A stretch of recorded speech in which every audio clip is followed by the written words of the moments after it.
Hello guys, Alex Fedotoff here, and today we have an amazing guest. I actually tried to get this guest on the podcast, on the interview for quite some time. He's a very busy man, and his track record and his personality is just incredible. Very humble guy, but he has scaled the brand from zero to a $100 million exit in just like 2 years. 2.5 years, 26 months actually.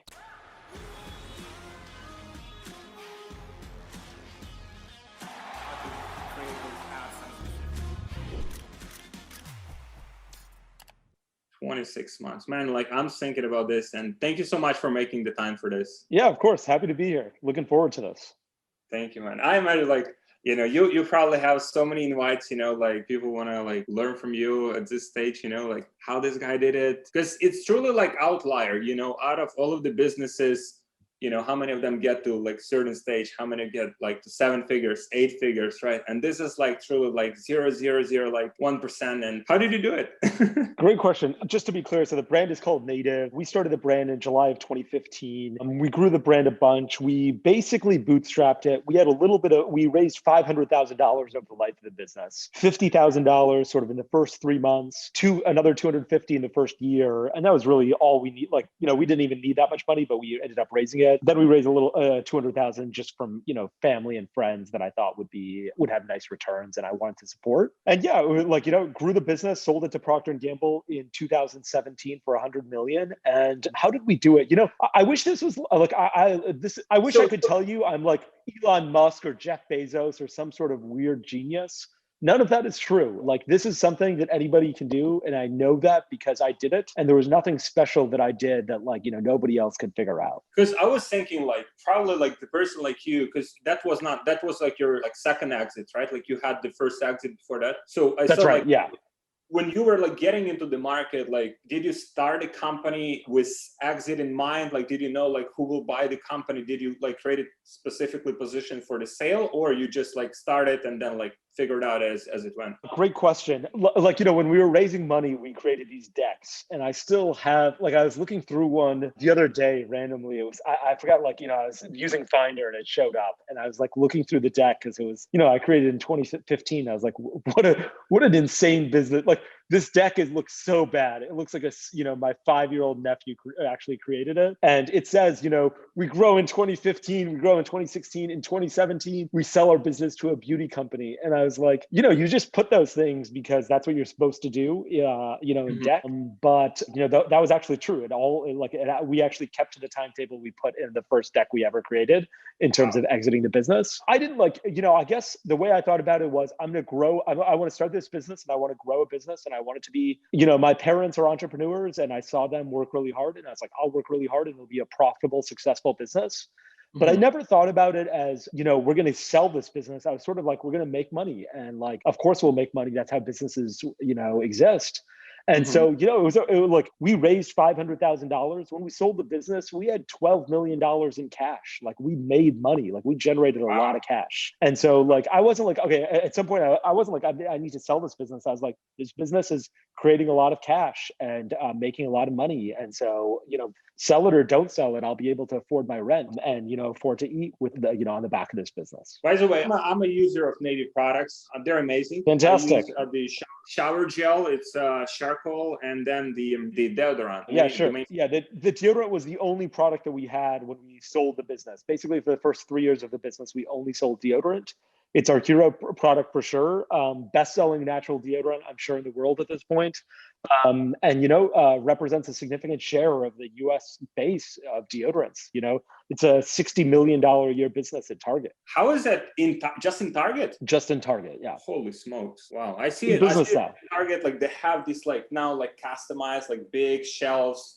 It's like different types, small ones, big ones. Now it's the recycled, like out of the paper tube. Yeah, that's right. Yeah, I mean, there's a lot of demand for it, and so every time Target touches the shelf, they sort of say, "Hey, let's give Native some more space because they're really kicking ass here." Wow. And how is it like? So when you entered the markets, right? Was it already some competition there? Like, how did you evaluate like the kind of the Sure. need? want to tell Yeah. The deodorant market definitely had the deodorant market existed well before we came along, and there were like the ancient competitors that you can remember, like Old Spice and Axe and Degree and Dove and Secret, and then there was one really big natural guy called Tom's of Maine.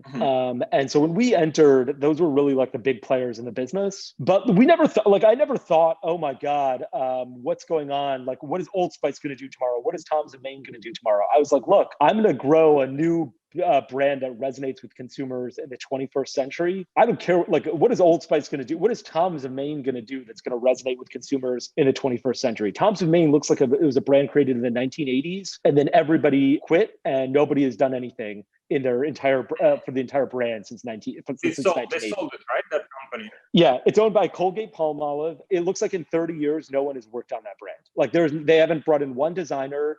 They haven't updated a color. Like they've just been sitting there expecting it to sell because it was the only natural player and it was crappy product at that. And so we came in and we said, like, consumers are unsatisfied with this product. Your brand looks like it was made in 1980 by a guy who cuts wood with an axe, which is great. But, that doesn't resonate with me. You live in Miami. I lived in San Francisco, and I've lived in New York and Boston and I don't cut wood with an axe. I wish I could, but I can't.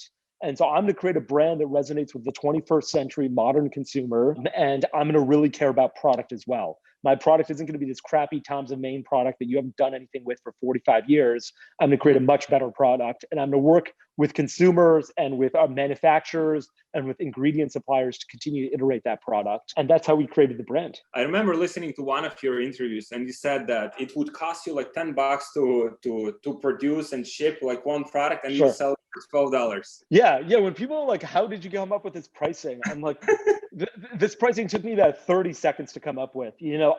I'm sure there are a lot of people who do brand studies and pricing studies that'll A/B test pricing, all of that kind of stuff. When we launched the brand, it cost us $6 to create a stick of deodorant, basically. Another $3 to, ship it to you with a box. Another $1 of like random charges, like, credit card processing and, some other things that I probably didn't factor in. So I was like, okay, it's $10. Give or take a few cents is our cost. And I was like, what's a fair margin here? Like, I see some people try to sell a $20 deodorant today. And I'm just like, this seems like you're ripping me off. I love, I don't shave that often because I keep a beard. But when I used to shave, I'd buy Gillette razor blades. And I'd always feel like Gillette razor blades are fantastic. But every time I use a Gillette razor blade, I feel like someone is coming to rob me. I feel like Procter Gamble CEO is coming in, taking a gun, pointing it in my back and stealing my money. And, that's obviously not the case, but they're really expensive and probably like an unfair price. And their prices have come down in their defense in the last few years as they've had to compete with Harry's and Dollar Shave Club. But that's how it felt 10 years ago. And it certainly felt that way when I was in high school and in college and broke all the time. And I was like, wow, this razor blade's gonna cost me $5. And so, I was like, what is a fair price here where we're charging a premium? There's no doubt about it. It cost us more to make this product as well. There's no doubt about it. It cost me $6 to make the deodorant. I could go buy Axe deodorant for $3. So I'm already paying more than the retail price of Axe at my cost. And so really we thought, I was like, okay, a fair price seems like it's $12. We'll have some returns. I'll make some mistakes. Hopefully we'll get more scale in the price of our products and the price of shipping and all that kind of stuff will go down. And that's how we came up with the $12 price point. And it has not changed in 6 years. Like tens of millions of deodorants have been sold. And, 6 years later, it's the exact same price. I looked at the Whole Foods the other day, and this, category like natural deodorants, like they're like 10 different products now, 10 different brands. So by point, do you think like it's too saturated? You wouldn't get into that? I wouldn't say that. I tend less to, there's this great quote. I used to watch this, I'm a big fan of Ken Burns documentaries, and he has this documentary on the Civil War. And he talks about the Merrimack and the Monitor, which are two ships. One belonged to the Union and one belonged to the Confederacy. And usually like ships and navies would be made of wood. And these were the first two ships that were covered or were made from iron, and they were called ironclads. And Ken Burns said in his documentaries, like, the moment the Merrimack and the Monitor began shooting at each other, every other ship in every other navy became obsolete. I'm not worried about competition. Whenever I think about it, I'm like, I'm going to enter this category. As soon as I enter a category, every other product in this category is obsolete. I'm going to do a better job creating a better product with better marketing that resonates better with. How far can you improve the deodorant? Like how far? Like now it's like 6 components or like 10 components. Like how far can it? How far can it continue? Yeah, I mean it's a I think two things. One, native not only like increased the number of brands, but also increased the size of the pie. Deodorant was a $3 billion a year category without native. Now everyone's prices are going up because they realize this shouldn't be a $3 product. Maybe we can charge $5. So the actual pie itself is getting larger. And like, look, there's no doubt that Dove is still Dove deodorant is a $1 billion brand. Like, I've seen people come in and try and enter, I invest in a bunch of companies and I see people coming in and entering into categories that have $500 million in revenue, in the entire United States. Dove deodorant is a $1 billion brand. Secret deodorant is a $1 billion brand. They're still behemoths in the space. Wow. In the same way that Gillette and Harry's, Harry's and Dollar Shave Club have done a great job sort of ticking away at Gillette, but Gillette is a multi-billion-dollar a year brand that commands still 50% of the market share, at least in the razor blade category. So just because there's competitors doesn't mean that you can't enter the space. But you got to be different, and whether it be a brand, positioning, whether it be packaging, whether it be pricing, whether it be scents, there's a lot of different ways to differentiate yourself. You can't just come in and clone somebody else and be like, great, that's it, I'm done. That's going to be really hard work. That's awesome. I mean, the way you think is more kind of wow, that's interesting. So for the first year or so, I've read somewhere that you were the only employee of the native. No, I was the only guy. We started the business July or late July 2015. How much of your own capital did you about $1,000. $1,000. $1,000, yeah. And then we hired our first employee June 1st, 2016. I still remember the day she started. We were doing about north of $100,000 in revenue at that point. Yeah, and so before that, for the first 6 months of the business, not only would I do the advertising and the customer service, but I'd go into my office, a co-working space really. I do the advertising, I do customer service. Then I'd go home and pack boxes, and then I'd take them to the post office and ship the boxes as well. And so for the first 6 months of the business, not only was I doing the advertising, the customer service, I was actually doing the pick and pack myself. Then about 6 months into it, we were doing maybe 100 orders a day, and I was like, this is a lot of work. I have to do a lot of other stuff. I probably shouldn't do this pick and pack stuff.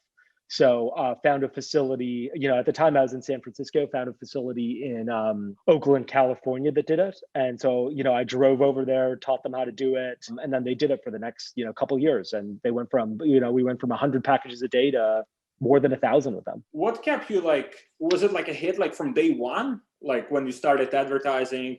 Yeah, no, it wasn't. Month one, we did 7,000 in revenue. By the end of the year, we were doing about 100,000 in revenue a month. So, I've seen a lot of businesses grow a lot faster than that. But the honest answer is that what we were doing is we were limiting our growth because we didn't have a great product. We had a product that was probably still better than Tom's of Maine, but it wasn't a product that was as good as it could be. And so, those guys once sent me a cease and desist letter. And so now I'm going to shit on them every single day of the rest of my life. And, if they send me another one, I'm going to do it twice a day. But the reality is, we had a mediocre product when we launched. And so what we did is we spent a bunch of time talking to consumers being like, how do we make this better? And we'd send them we'd send them samples. We'd be like, hey, we think we have a better product. Can we send you the sample and see if you like it? And we'd ship them the sample and they'd say, yeah, I like this. Or they'd say, no, I hate this. And so we kept doing that over and over. And long story short, we finally launched a new formula, and it wasn't we were sort of forced to. Our existing formula, it was the first summer we were really operating, and our existing formula melted on the way from our manufacturing facility to our distribution facility. And randomly, I caught it. And so then we immediately switched formulas to a formula that we'd been testing and thought was better. And then we're like, okay, the reviews went up, the repeat purchase rate went up. We knew we were onto a much better product. And so we started pressing the accelerator to grow the business. And so in January of 2016, we probably did 50K in revenue. By November of 2016, we did $1 million in revenue. So we basically grew 20x that year. Wow. Was it did you get some external loans or to fund that growth, or it was all self-funded? No, it was profitable. It was super profitable. Not self-funded. There's no funding required. We grew the business quite profitable. I don't remember what our EBITDA looked like right then, but by the time we sold the business, we were generating about $1 million in profit a month. Profit? Yeah, net profit per month. Jesus. Actually, I should before taxes, so EBITDA. We didn't have any debt, no loans, but we did have to pay taxes. So, I guess $1 million before taxes is really our profit. Wow. Like, do you think that initial period when you've been running like everything by yourself, do you think that's like kind of like mandatory thing for every founder to do, or like you should Well, have yeah. hired further? I think it really depends on the type of business you want to build. Like, I think there are people like, the guys who are building Hims, the guys who are building Roman, the guys who are building these other type of massive businesses are really doing an incredible job. And the way that they're building their businesses is certainly right for them. And to be frank, they're much larger businesses than Native. So I have all of the respect in the world for that. For me, I wanted to make sure it was a really like profitable business. Like, I didn't want to raise a lot of money. And so that's sort of the way that I grew the business. The other thing that like when we ended up hiring employees, and there was an issue, like there was an issue in operations, there was an issue in customer service. I was like, I know how to solve this issue. I've done more customer service tickets than anybody else here. There was an issue in operations, no problem. I spent many days with the the fulfillment warehouse. I've gone to them. I've got a personal relationship with them. We text each other. There's an issue with manufacturing. Great. I've been to the manufacturing facility. I've talked to the person. I know the person. I've mixed deodorant actually myself with my own hand, holding a paddle with my own hands. As a result of doing everything by yourself, you become intimately familiar with your business. And then where there are problems in the future, at least in the first 12 to 36 months after that, you can be there to solve them. By the time I left beginning of 2020, we were doing things that I didn't know any longer. We were keeping inventory in different ways that I didn't do when I was in operation. We were handling customer service in a way that I probably didn't know any longer. I didn't know all of the snippets and macros and all of those things any longer. But for a really long time, I did know everything. And so for the first 3 years of the business, I was a single source of truth. I was like, you can ask me anything you want. Customer service, there's this question, use a snippet. And I even know the shortcut to it. Manufacturing, I knew I know how to ship stuff. I know the address of the manufacturing facility by heart because I put it into YRC and had it picked up, twice a week. And I think that gives you a level of knowledge that's really helpful as you continue to grow the business. I don't think it's necessary. It was really helpful for me though. Wow, that's very impressive. So, did you ever get yourself to a burnout, like during that initial stage where like you were like doing everything by yourself, or you managed somehow to maintain like sanity?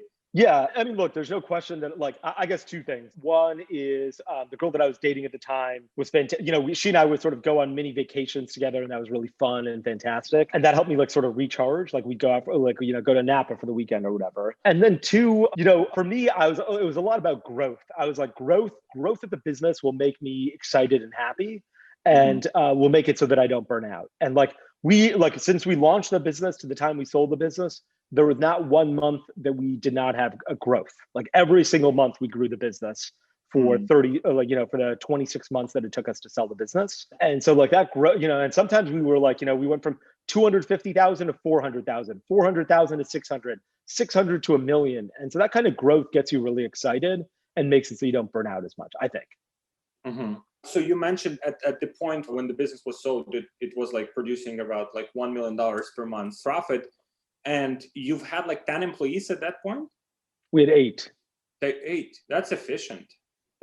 Super efficient. 8, and 5 of those 8 were in customer service. Wow. In the United States or outsourced somewhere? In the United States, in our office. I'm pretty sure at that time, I'm not positive, but I'm pretty sure at that time, oh no, we must. At that time, we also had a few that were outsourced, that were in the Philippines, but the majority were in the United States. Yeah, the majority were in the United States. How is it? You graduated from Harvard, right? Yeah, from Harvard Law School. What kind of impact, just from your observation, what impact did it have in what you've done? Yeah, I guess 2 things. One is work ethic. When you're a lawyer putting in 16-hour days, you learn work ethic, and you don't become, you're not it's 5 p.m. it's time to leave. Lawyers at big law firms in New York City and even in Miami aren't okay, it's 5 p.m. let me go home. They're there's a lot of work to do tonight. So I think work ethic was really helpful. Although I think that really, I think the work ethic trickled down from my parents more than it did, and made me a good lawyer. It's not like I went to law school and built a work ethic. And then the other thing is it made you I don't think it was super important. It did make it so that I was less concerned. When I read contracts, I was I know what this provision means. But I was also look, if you're resorting to a contract in order to resolve a dispute between you and your manufacturer, you and your contract, you and your third-party logistics provider, there's already a problem. Generally, these are personal relationships, and they should be that way. They're long-term personal relationships. And if you're becoming partners with people that don't treat them like long-term personal relationships, you're in bed with the wrong person. You've got to like do a better job of that. And so for me, it made me a little less scared signing contracts because I was like, I understand this provision, all that kind of stuff. But in reality, I rarely resorted to actually like pointing to the contract. I was always like, hey, look, this is what I think is fair. How do you think about this? So for instance, with our contract manufacturer, we had set pricing and a bunch of stuff. And I was like, look, our volume has gone up a lot. I bet your costs have gone down a lot. Can you give us some wiggle room on price? And we negotiate a new price. And we'd sort of sit at that price for 6 months. And I think for the first 2 months, she was like, how am I going to make this price work? And then our volume went up and she's like, wow, I'm making a ton of money again. 6 months later, we'd call her up and be like, look, we went from producing 500 units of deodorant a week in December 2015 to 23,000 units a day by December 2017. And so like our business, more, forget about 10x, like it was orders and orders of magnitude much larger. And then we'd have a reasonable conversation about price. I wasn't like, hey, it cost us $5 before, now give it to us for 50 cents and drive her out of business. But I was like, it cost us $5 before when we were doing 500 units a week. And now we're doing, 3,000 a day. Is there room on price? And she's like, yeah, there's room on price. Like, that's a lot of volume now. And so like, they were just human conversations. I wasn't like, and our contract is almost up and, pursuant to provision 4.2.1, I'm not going to renew if you don't change the price. We were just human beings about it. What impact, because you live in San Francisco, right? I did live in San Francisco. Since the end of 2019, I've sort of been a nomad and spent a bunch of time with my parents in Texas. And right now, sort of don't have a home. I'm like living in Airbnb to Airbnb. Wow. How do you like it? It's a tough life. At first I liked it because I was like, this is fun. I'm getting to explore new areas and new homes and all that kind of stuff. But now that I've been doing it for some time, I'm like, you know what? I wish I had more underwear really with me. Like when I pack my stuff, so I'm like, okay, I got to go to Target and buy some underwear. So, because most of it is sitting at home at my parents' home in Dallas. How is that like seeing your products everywhere in Target? Is that like you still like feel something? Yeah, there's a huge sense of like pride. I think like, I'm not at Native any longer, and Native has a new CEO and new employees, and I really don't have any relationship with them any longer. But like no one is a bigger brand advocate for Native. Like beautiful brand, love the people that work there. I think they're doing a fantastic job. Love everything. Like love the creativity, love the passion. Like the people there really like to work and like to grow the brand. And I will never not be a brand advocate for Native. So you started Native in San Francisco and you grew it in San Francisco. Do you think that has made like some impact? Kind of like, could you have done it like in Texas, in some village, or like, do you think like that environment that, helped you out in some way? Yeah, the environment definitely helps you out. And it's really what you do with that environment. I think two things. One is we raised, that 50,000, that 250,000. And it was a lot easier to do in San Francisco, where there's a lot of people whose jobs it is to invest in companies.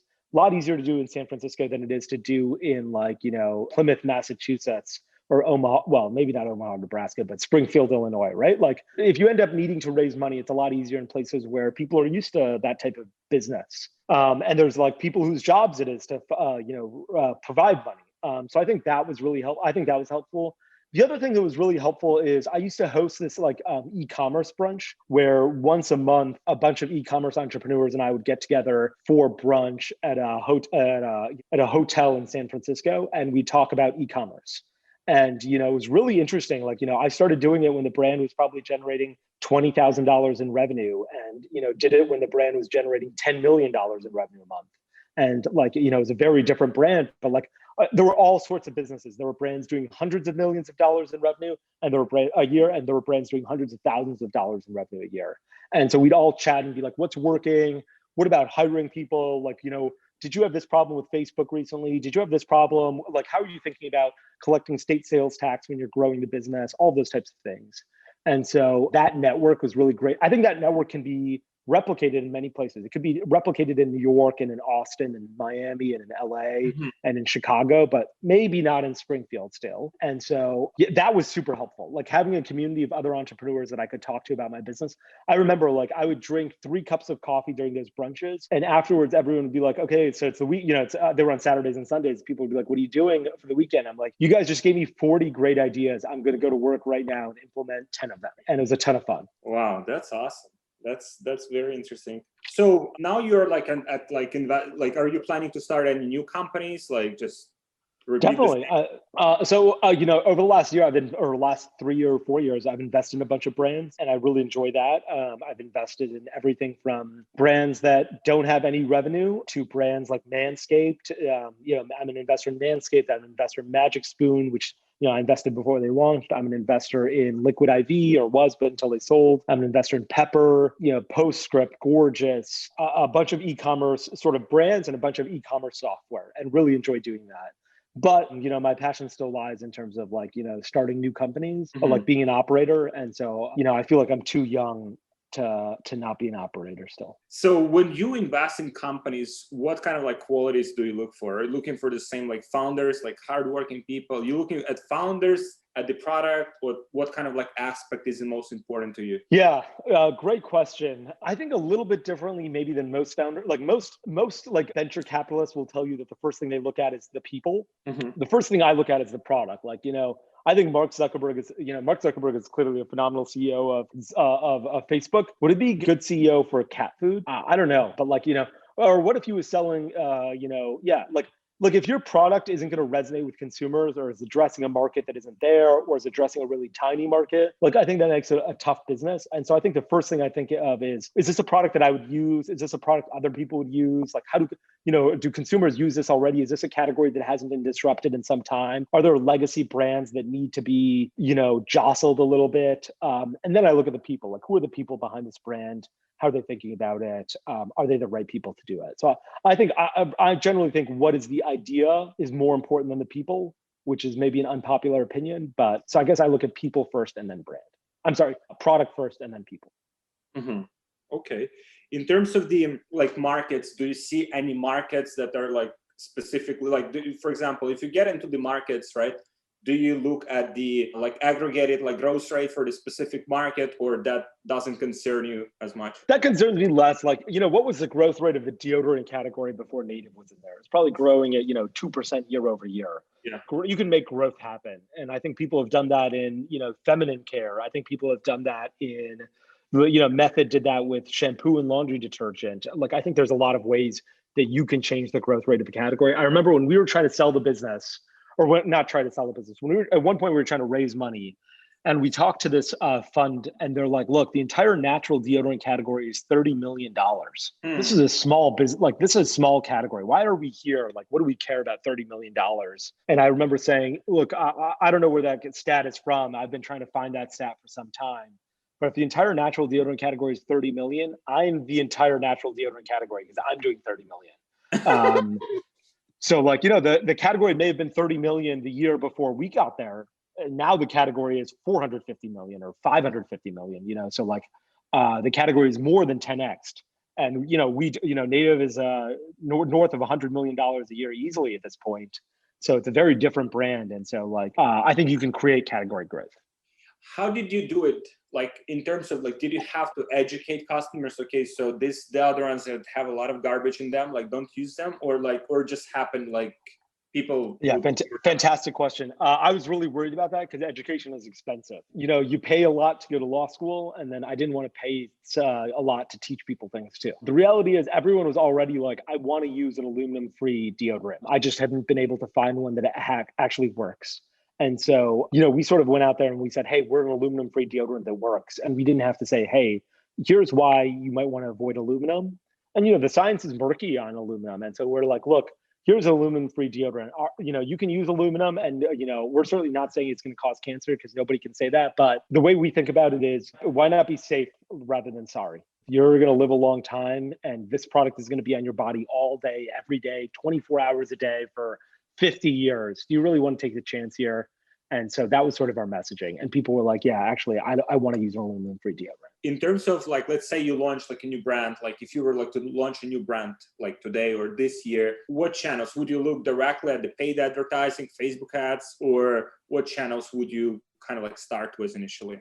Yeah, great question. I guess, it's probably still be Facebook, but probably also more YouTube than ever before. Like I think more traffic is being generated for e-commerce brands through YouTube than ever before. And YouTube is unlike Facebook and Instagram. Like YouTube, when somebody subscribes to your YouTube channel, you really own that relationship. Like on Instagram, you might be a subscriber to Nike, but not see all of Nike's posts. On YouTube, you're like, I'm a subscriber to this car guy named Doug DeMuro. Every time he does a car video, I see it, and I basically watch all of his videos too. And so I'm really devoted to that. Like it's an opt-in relationship where I've decided that I want to consume the content you create, and it's not as frequent, but it's pretty amazing. And so I feel like those influencers have a lot more credibility with their with the people that are subscribers, and I feel like they're a lot more authentic, and you own that channel much more than you do than Instagram. And so I feel like it's a really powerful. It's clearly a really powerful channel. A lot of people are already tapping it. If I were to start a new brand today, that's probably where I'd start. That's awesome. In terms of general kind of health hacks, do you do anything specific to keep yourself in shape, or keep yourself, in high, clarity, mental, shape? Yeah, great question. I never drank coffee until I started working at Native, and then I was like, I need to wake up more in the morning. But yeah, when I was running Native, I'd go to the gym every morning before I'd go to work, because that really helped me clear my head. I'd run 3 miles a day every single day before I went to work, and that really helped me sort of forget. I'd watch the television while I was running on a treadmill. That helped me not think about work for that day. Or if I had to think about work, it helped me prioritize, what am I going to start thinking? What am I going to work on? It sort of gave me 30 minutes before I got into the office of jumping into work to create a to-do list. What are the other things that I did? I try and keep really important phone calls or ones that require a high level of thought to, before lunch. I don't want to have a really tough phone call where I've got to do a lot of strategic thinking and make a bunch of big decisions at 4 p.m. I'm already fading out by then. And yeah, I guess that's I try and keep important meetings to the morning. But really, when you're building a brand, there's if things are going well, you just feel so invincible. I remember one day a bus almost hit me on my walk to work, and I was like, if that bus got me, it wouldn't even hurt me. I'd still get to work, because I love this brand so much, and I love working here so much. Nothing's going to stop me. You want to shoot me? Go ahead, shoot me. I'm going to walk to work with 4 bullet holes, but I'm still going to work, and my body will heal itself, because this job will heal me. It really makes you feel, certainly not invincible, but it makes you feel very energized. Would you have done anything differently from the things that you have done during the process? Yeah, a few things. One, I'd probably think about not raising money. But in reality, the other things I think about is spending more time with my team and thinking about how to nurture them and how to get them to carry more of the water of the business. And then probably a little bit more long-term thinking. I feel like I was always focused on beating monthly goals, where I was I need to have more revenue this month than last month, and how am I going to do that? And that's very short-term thinking. And startups allow you to think long-term. And I wish it didn't, if we did 3.5 million or 3.6 million, it probably wasn't the end of the world. I should have been what should we do to go from 3 million to 7 million, not from 3.5 to 3.6. So I might have spent a little bit too much of my time thinking about monthly revenue or quarterly revenue. But those were mistakes I made, and we'll try and do better next time. So you mentioned at some point you attracted the capital, right? You attracted the investments. You didn't need investment as is, right? At that point, because the business was already functional. That's right. Yeah. The first 50,000 got us to be a real business. I was like, okay, if we're gonna take this guy's money, we better start a corporate bank account, because for the long time we were just using my personal bank account. I was the only employee there, so whatever. I was like, I'm just going to use my personal bank account to deposit Stripe funds, and you will use my personal credit card for expenses for the business. Then I was like, okay, I'm taking this guy's money. I better I can't deposit it into my personal bank account. I can't take the 50,000 he gave me and put it into my personal bank account. So I was like, okay, I better open up a real bank account and differentiate my existence and the business's existence. Mm-hmm. And then we took the next 250, and I was like, we took the next 250. I'd never raised money from venture capitalists before, and I was like, I want to see what it's like. And that 250 was from a small fund. And to be honest, both of those people that invested were fantastic partners. No one was like, hey, I want daily meetings or monthly reports or any of that kind of stuff. When I called them, they picked up. They never called me and said, hey, Moiz, I need you to do X. They were like, you need something from me? Come over. let's chat. But it was never the opposite. And they were really helpful and really like gracious. And I really enjoy, like, I'm close friends with both of those people today. And I really love them. And I hope everyone, like, to the extent that people raise capital, I hope everyone is so lucky as to raise from these two guys. How did it happen, the acquisition itself? Like, did like Procter & Gamble like approached you, or you approached them, or you probably somebody else approached us. And at first we're like, no. And then they're like, look, this is a pretty serious like, we're serious about this. And so we're like, okay, if we're serious about selling this business, we should probably talk to the big guy. Like, we should talk to the P&Gs and Unilevers of the world. And that's sort of how the process started.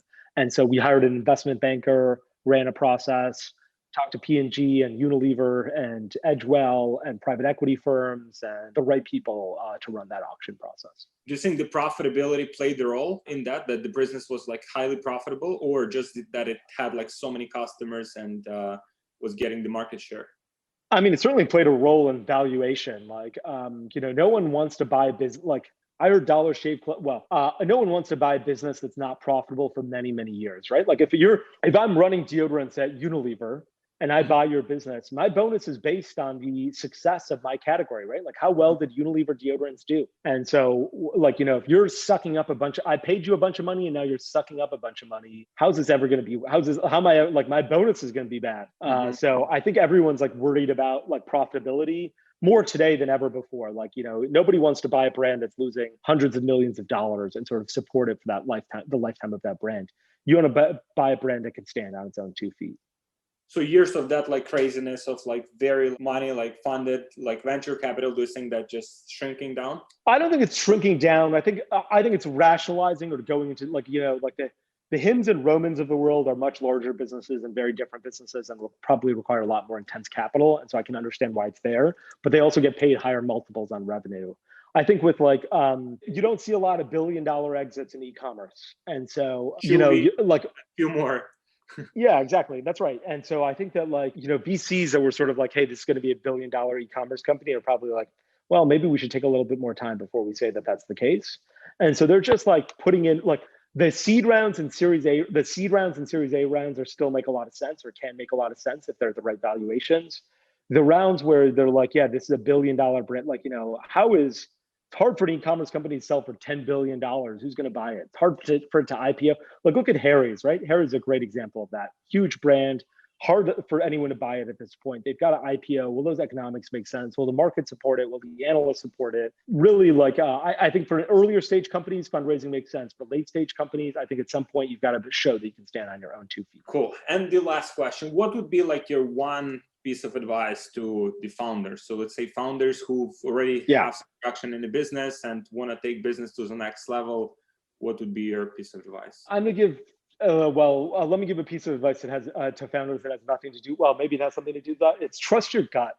Like, your gut is right. You understand the business better than anybody else. Some people email me and they're like, hey, I'm thinking about starting this business. Should I focus on Europe or the United States? And I'm like, why are you asking a complete stranger whether you've studied the category? You understand the space. You understand sometimes people would come to me, like, there was one investor who came to me and he's like, hey, have you thought about influencer marketing yet? And I'm like, I think about this business 24 hours a day.